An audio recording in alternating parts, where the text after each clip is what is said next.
Welcome back to the Shattered Mindset podcast, where we explore the pivotal moments that redefine our thinking and set us on new paths. Shattered Mindset podcast in progress here. Excited to be here with my dear friend and brother, David Davis. How you doing, my friend? And I'm doing great. Excited to be here with Man, you're looking great, man. you. Feel good. Man, well, good. What's been going on with you? Man, just been hanging out. You know, new season in life, kind of relaxing a little bit, and just excited about what God has for me in the future. No doubt. But hey, listen, I'm just excited to have this gentleman. This is a gentleman who has just a vast amount of experience in life and business, in ministry, and so many things. And just an honor and a privilege to have him with us. He has done things that, hey man, takes a lifetime for some people to do, accomplished a lot of things. And I'm just really excited about it. And so, hey, would you mind just sharing a little bit about who you are, where you came from? I just enjoy serving people and serving God. So, just a young man with a servant's heart. Yeah, Like to see people win. yeah. And so originally from Detroit. Left Detroit, played golf. Played collegiate golf, Savannah State, and then transferred to Talladega College in Alabama. Shouts out to HBCUs across the nation, and went back home to start a business, and felt like God was calling me to the ministry, so I went to seminary down in Tulsa, Oklahoma, Rhema, Broken Arrow, Oklahoma, and it kind of stuck on me a little bit. Stayed there for 15 years, and moved back to the city. Yeah. Yeah. So you've done some things in business, music, sports, just a lot of A little different bit of things. everything. A bit of A little bit everything. of everything. So kind of take me back a little bit to that your business. You kind of came out of college. I mean, having been involved in music and sports, with the golf and so forth, and then you come out and you go into business. Tell me about that journey. Well, it was really interesting. I actually started my collegiate career thinking I was going to go into engineering. Um, I was a draftsman for Delphi Automotive in high school and graduate of Martin Luther King MSAT program and the AdaptSet program, which was an engineering program. So thought I was going to go into mechanical engineering. And quickly realized that wasn't the route that I needed to go in.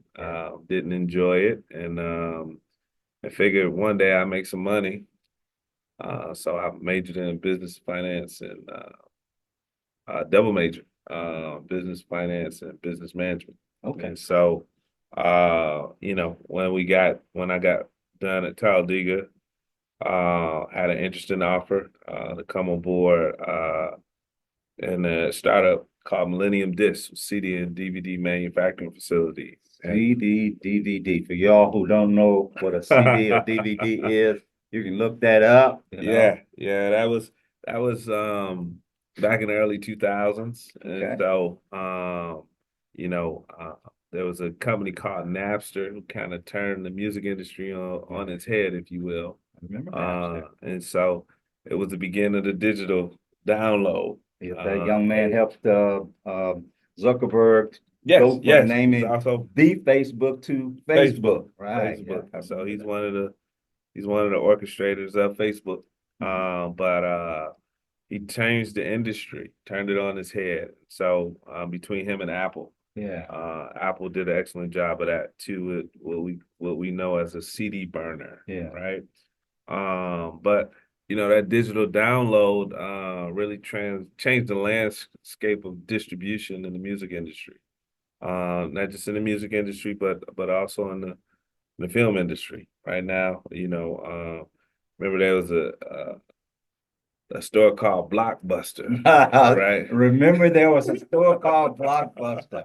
Wow, that says a lot. I can remember on Friday after work racing to Blockbuster to make sure I could get something before they were all gone off the shelf.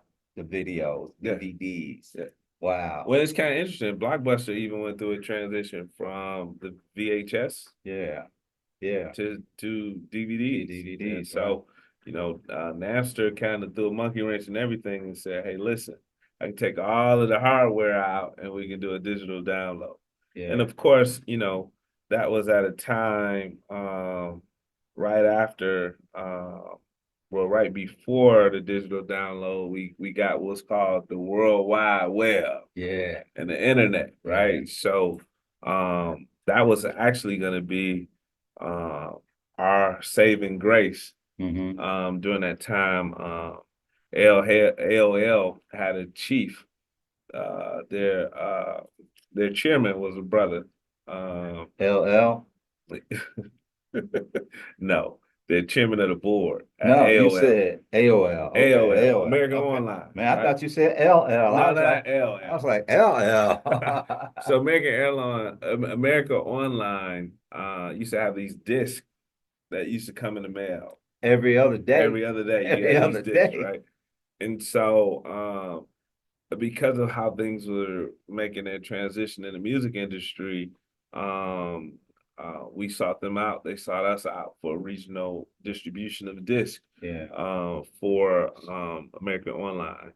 And we had a interesting plight to get off and running because you only had, I believe it was only 5 or 6 major distributors in the world. Yeah. And so we were trying to do something that the banks told us that we couldn't do. Wow. Right. And so, once AOL got a hold of us and was going to start doing some regional work, that would have kept our doors open and made sure, money flowed. And he was canned after Yeah. our negotiations. Where did you find yourself fitting into that whole process? Well, I find myself as an equity partner. And so we had, you know, uh, a brief good run. And that was due to Rosenberg and Eminem, who allowed for us to do a lot of their promotional work. Slum Village, shouts out to Slum Village, Big Hurt. Yeah. A lot of those local artists allowed us to do a lot of the promotional work for Yeah. their artists. And so we were able to keep the doors open for quite a while. Meanwhile, back at the ranch, we started a record company, started to do some lifting, but I felt the urge and call to answer God's call to something a little more. Well, let me take Superior. you back, and I want to come back to that, but I want to go Okay. back. How does a young man out of school who's doing some things, but maybe not in that specific industry, find yourself engrossed in that, specifically to the point of becoming an equity partner? How do you find yourself and make that shift? Oh man, that was interesting. I was the youngest guy involved. Um, Relationships, man, that's kind of been my thing from a little guy, Yeah. My parents, I played golf, so my parents didn't really have the money to afford for me to play golf. So utilizing relationships was how I was able to do a lot of things, um, sponsorships. Mm-hmm. As a kid, I was able to recognize, okay, here's some gaps that need to be filled. We can't fill those gaps, but I need to avail myself to individuals that can fill some of those gaps, right? So Yeah. through, letter writing, through uh, different organizations like the Optimist Club, AdaptSep, the school, I utilize every resources I can put my hands on, Wow. do what it does that I wanted to do. I heard it said that business moves at the speed of relationships. It does. And so, a lot of folks come out of school and so forth and are trying to move themselves into business, into industry, into ministry, or whatever. But they maybe not understand the value of relationships and networking and so forth. And how do you convey the message to somebody about the value of that and how that can play a part, a significant part? So culture shapes kind of how we do things, right? And so, for me, I had a single mom, single dad. Um, but they were both instrumental in my upbringing.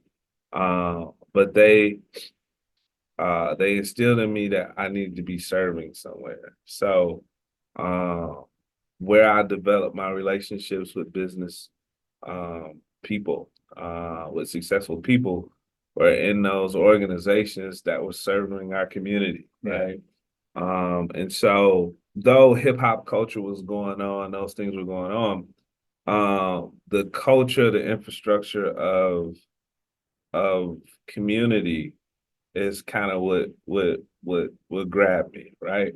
For example, I just talked to my mom about this yesterday. Me and my cousin, we were walking, and people on a walking trail, they look you right in the face and don't even speak, like as if Don't I they're know looking it? through you, right? Yes. Yeah. And I said to her, I said to one young lady, I said, humanism begots human, human correspondence, right? Right. That's why we here, right? The only reason we're here is to help somebody else and to give God glory. That's it, Yeah. right? And so, that's a part of the optimist creed, to give every living creature you meet a smile, right? And so that's my mom said, man, I actually forgot the Optimus Creed, but I used to be able to recite it by heart. Yeah. So the question I had was so is the creed not in your heart anymore? Mm. And so That was a slam, right? well, it wasn't a slam. Well, awareness thing. Yeah, it was an awareness thing, right? Yeah. And it brought about a conversation that she said that she is having with young people.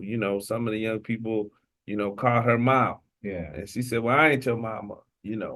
But she began to recognize that was uh It's a show it of wasn't respect. it wasn't a short on her. Right. It was a show of respect. Exactly. That she's the elder in the room, and this is how we A get recognition of that. Right. And so she didn't recognize that, but she began to recognize that, and like I said, it's a culture thing, right? And so when people don't know, they just don't know. And so one of the things that has really helped me is mentorship. So as a young lad, I had those mentors that were in strategic positions, that showed me the ropes of the game, talked to me about what the do's and don'ts are, exposed me to, you know, I was playing municipal golf. They exposed me to country club golf. You know, I was going to Gold's Gym. They exposed me to the Detroit Athletic Club. So those were different things that I was exposed to, which again exposed me to another level of individual, in terms of whether it was in business, whether it was in sports, whether it was in music. I can kind of pick which way I wanted to go. Speaking of picking which way you wanted to go, because you've done a number of things, Mhm. and you've done a number of things effectively and successfully, Mhm. how have you made those transitions from one thing that would seemingly be unrelated to another thing? From like you were in the entertainment business, Mhm. and you were involved in the athletics of golf and so forth. Uh, but you're an accountant by profession as well. And so how have you made those transitions, and what have been things that have been negative or positive reasons that you did either? I kind of fell into the accounting world, right? But I think the common denominator is I love people and I love seeing people win, right? And so, I take my skill sets and apply them to the business or apply them to relationships, and it yields results, right? And so I think the common denominator is the fact that I love people and I love God and I want to see people win. Yeah. Right. Um, I I think that's the ultimate uh formula to success, right? And sometimes, you help people to the detriment of yourself. Um, and sometimes, you wind up in not necessarily the best position for yourself helping others. But at the end of the day, because of who you are, as a child of God, you always gonna wind up on the winning side. And I agree with that. But now, when you talk about loving people, wanting to help people, and so forth, and then we talk about, I look at accounting. Mhm. There's some skills, professions, and so forth that are how do I want to say it? It's not based upon necessarily done through people, but it's done through your skill set. And that's kind of what sets me aside from others. Um, most accountants operate from a law standpoint. What I mean by law standpoint is they put things in boxes, right? Compartmentalized. My degree's in finance and banking and business management. So I'm not thinking from a box standpoint. I'm thinking for how can we use this box to grow you outside of the box, right? Mm. So how can we use what areas of what are the tax loopholes that's going to help you become successful as opposed to saying no, you can't do that. Well, how can we do that legally? Does that make sense? Yeah. So instead of saying to you, you can't uh you can't give your, you can't write off you giving your child this allowance, right? Instead, I say, okay, we can write up to $12,500, but this is what you need to do. We need to set up a savings account. We need to do this. We need to do that. So we have a pass doing this legally binding. We need to have a job description for each other.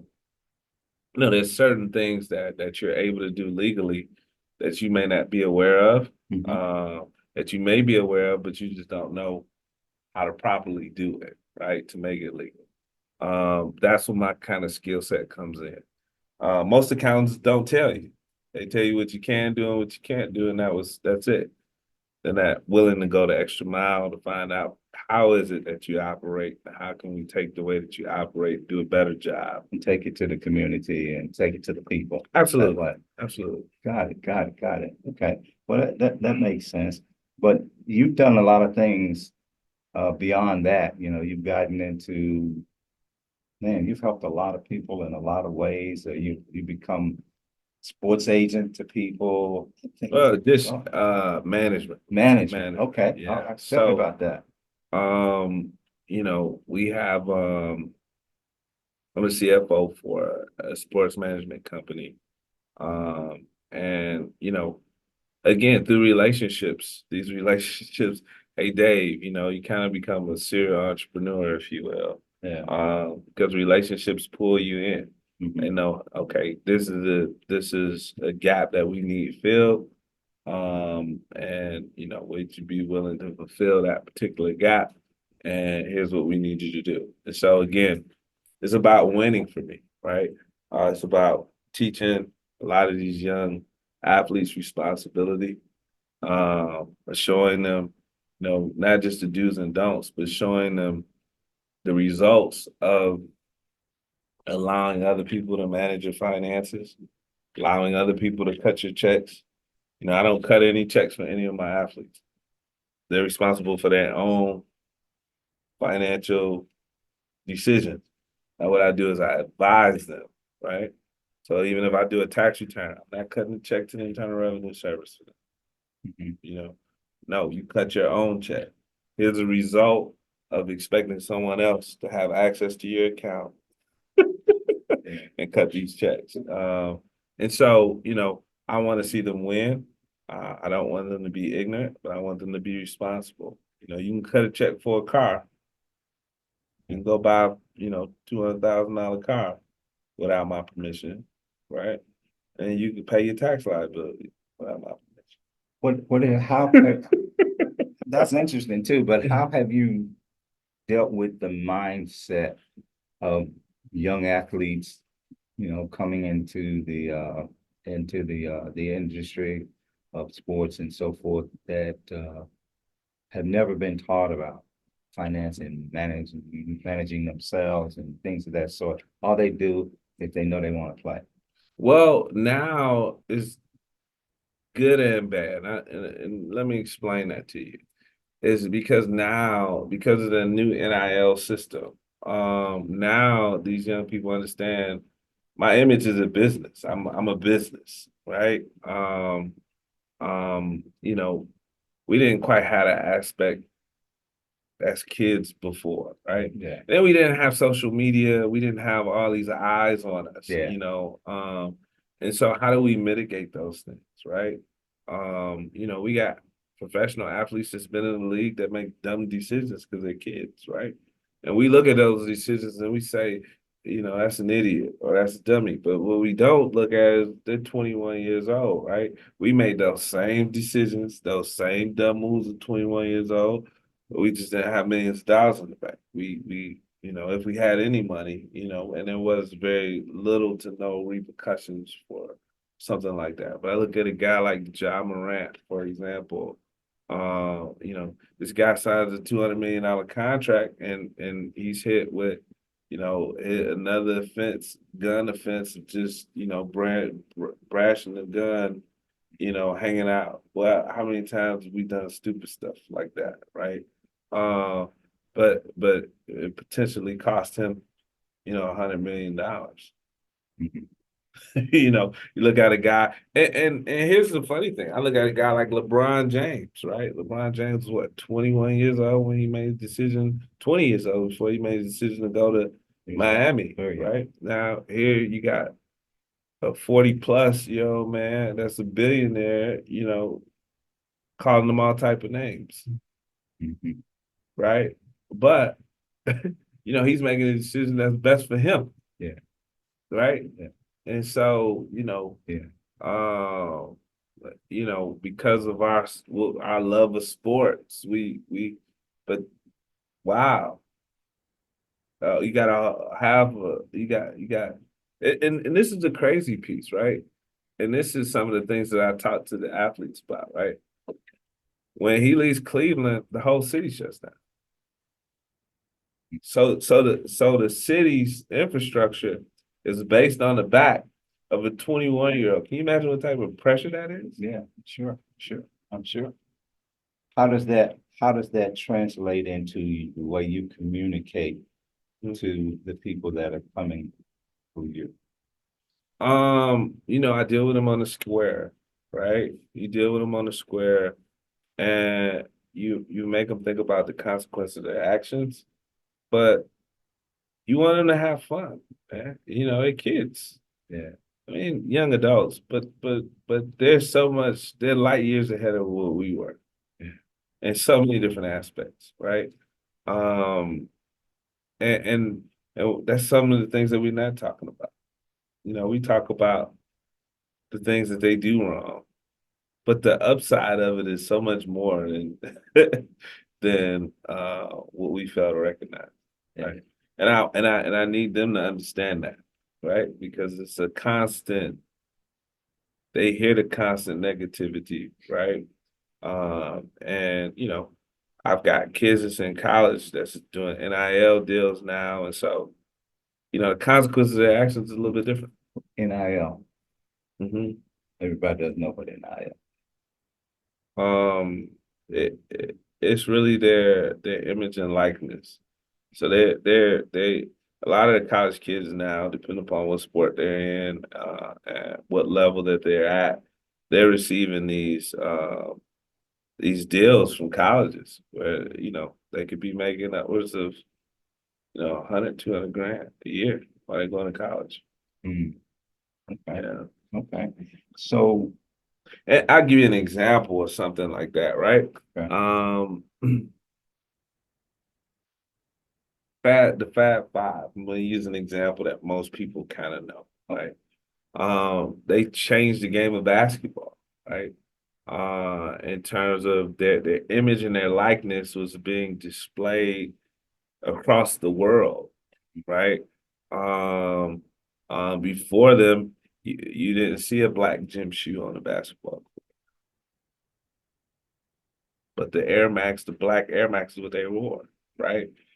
You didn't see black socks before them, right? You didn't see longer shorts before them, right? So what they did to the game, uh, from a fashionista standpoint, they really changed the game. And the monetary system, Michigan, Nike, they exploited it, right? To the point where Michigan was playing in Europe. They did a whole tour in Europe where they were playing professional basketball teams, and those professional basketball players was getting paid. They wasn't receiving a dime, right? And so the aha moment they had is when they flew back in the country, they flew back in the airport, Foot Locker had all of them's image and likeness up on the deal with brand new Air Maxes and this, that, and the third. Everybody's making all of this money. And, Jalen said, man, ask coach if he could borrow a few dollars to get a sandwich. So, say that, see, now that's a whole nother issue there. Yeah, but again, nobody asked that story. When I go pull up to the university, and I'm not singling out the University of Michigan, this is every major university. Yeah. But if I go pull up to the stadium and it's $50,000, the parking lot says, this is for donors, $50,000 or more. If I can fill up a stadium with 110,000, average ticket is, 50, $60, right? I got a television contract for such, right? But each one of those kids got to come up with, $45,000 to go to school. Yeah. Well, where's all of this money going? Where is it going? Right. And when we think about where it's going, and we look at the money that's being paid, the money that's being made, there's always this ongoing conversation about, how is it coming back into the community and how is it benefiting that and everything. So where do you see that going? Well, it's kind of interesting. I'm glad we're having this conversation. I don't know if I can look at, these colleges and I see these $1 billion endowments, right? Yeah. And then I see all of these people that's starting off with $40,000 in debt. I'm just talking about those individuals that don't come from a family of wealth, right? They're starting or don't have an opportunity to receive certain scholarships, right? They're starting their whole career out in a negative, right? And so, the question is, why are these endowments sitting up here? What is this for? To say I got $10 billion in endowment? I mean, like, where does it trickle down back down to the students that we're supposed to be equipping? And it always will be. Right. And so I think these kids are smarter than that. They may be smarter than that, but they may not be enabled to but that's the thing. These systems are changing over. These people are getting older, they're retiring, right? We never thought that we'd see a day where these kids are gonna get paid contracts, right? But here's what we're looking at. And so it's just I think intelligent people need to be in the room, sensible people need to be in the room, and people willing, people who want everyone to win. So let me shift gears here. This is good though. This is really good. I want to shift gears and I want to just kind of reach back. I want to kind of we kind of going forward and I want to go back a little bit to maybe just kind of look at some of the things that in life and business and so forth that made you who you are. Whether they're like challenges or whether they're not challenges. What would you say are the foundations of where you were and where you could have been, where you are? Again, it all stems back to relationships. And living life, and we talked about this earlier, living life on purpose. Right. Most people live life by default, right? And they're trained to live life by default. right? I was talking to and that doesn't matter what level you're on, right? I was talking to a psychiatrist that was about to retire, Mm. and she said to me, she said, Dave, how do you get out of going to work every day, right? How do you get an entrepreneurial mindset? And I'm like, wow, right? I didn't even know she was a psychiatrist. I said, what type of work do you do? She said, I'm a psychiatrist. Wow. I said, well, what's your husband do? She said, my husband's a surgeon. Mm. Right. So we talking about very high level individuals, right? Get paid a nice amount of money to do what it is they do, Mm-hmm. but they are still earning money. And I hate to use this word, but it's still part of the slave mentality. Well, it just says that, people can be at different levels and your income is still based on your physical ability to perform, Right, you right. know. And so, but she's like, I'm retiring, and how can I take this to the next level? And so, in her field, that could be scaled really quickly. You know what I mean? And so, talking her through that, and just I ran a mental health company for a while, staffing company, and so the things that I expressed to her, she understood it because she knows how the system works. And here's the interesting part is sometimes we can do those things for other people, but we never seen ourselves do it for ourselves. Yeah, so kind of like a mechanic not fixing his own car. Right? Yeah. So when I began to talk about those things, talk about what billing looks like and so on and so forth, and wow, oh. But if her employer told her to do that, she would have did it. Yeah, She would have found a way. absolutely. Sometimes we find it easier to do for somebody else than we do for ourselves, and that's a tragedy. It really is. I mean, I guess it works if that's what you want to do, but I know that for me, I was in the workforce and I was earning linear income. You can earn linear income at any level, Mm-hmm. but my income was just totally based on my physical ability to perform. And I didn't want that. I didn't like that. I needed to be in a different quadrant if you think in Kiyosaki, but I just needed to be in a different quadrant where I could have income coming in a different way, but also to be in a position where I could give back. So the two things that I wanted to be able to do is to be contributing and be producing, And so I wanted to be able to know that my production could lead me to a place where I could be a better contributor, give back more, and so forth. And so some people I see just they live at a place where they're enslaved to their occupation. It's authority, Yeah. right? Brother Hagen had a book called The Believer's Authority. Mhm. And I I I I was dean for a Bible college, and I taught this curriculum on Believer's Authority, and I was going to use his curriculum, and God kind of dealt with me about writing another curriculum, right? And one of the things he dealt with me about in terms of authority is, a lot of times we don't understand what authority is. And so if you don't understand authority, then you can't delegate it. Mhm. Right. Right. So when we wind up in that mentality is because we always being dictated to, right? Yeah. And it becomes a frustrating state. So then you take it out on your family members and people that's closer to you because it's a frustration in the fact that you want authority, you want to take authority, Mhm. right? But the only thing you really got authority over is you, Yeah. Yeah. right? But that's the one thing we don't take authority over. We want to take authority over other people. Do you find a person who is in that high level of income and production and so forth or whatever, like the psychiatrist who wants to do something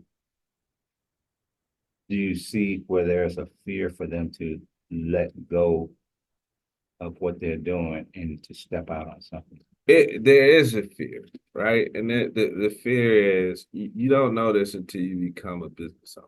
Yeah. Right? There's a fear of it's one thing if I don't go to work, I don't get paid, right? It's another thing is if the door's not open, then my manager don't get paid, my this, that don't get paid. And then sometimes, food don't get on your table because you gotta make sure food on other people's table, right? And so that's another level, people and because of that mentality, everybody that you employ counting your money. I'm just saying they're looking at, the Range Rover that you're driving, this, that, and the third, right? And that frustration and not understanding their authority affects their performance, right? Affects their character, affects the chemistry of the office, right? If there's not a relationship uh that is genuine, that reflects throughout that office, right? And so there's a lot of different fears because you're trying to grapple with who am I, understanding your authority, and then delegating that authority so that your business can operate. And I believe that's the whole breeding ground of faith is walking this thing out, right? And so, Nike has a tagline that says, just do it. Yeah. Yeah. If that's what you're called to do, if that's what you feel that your purpose is, Yeah. Yeah. just do it. Just do it. That's easier said than done. Just do it because people have not been in a, well, I might have been in a just do it mindset when I was 20. But it probably wasn't the right just do it. But it is. Yeah. Listen, we live by just do it. And we do. We But we just don't do know it. it. We just do it for somebody else. That's true. And most of the things that we step out on are detrimental to ourselves, not instrumental to us. That's big. Right, right. And so but that's again, culture shapes emotional discipline. So how do we convey that message out to people at different levels? I mean, Yeah, because we yeah, have yeah, we yeah. have people that who are here, at their different statuses in life and Mhm. different income levels in life, different ages in life. How do we convey the message to just kind of try to establish a mindset to prepare them to make these moves and the shifts in life to go where they need to go? Because it can be it can be like a whirlwind. It is, it is. It's living life on purpose. If this is what you feel like you need to be doing or what God has called you to do, or you just gifted at, right? Then you need to line up with that. Go to the library, look up some books on how to do such and such, right? Find organizations that do what it is that you want to do, right? So get involved with like-minded people. And like I said, culture shapes that emotional discipline, right? And so if you're around people that's always pulling from you, right? Then I mean, that's emotionally it's gonna be it's you're gonna have some trials doing that, right? I want to put myself in an environment that makes things easy.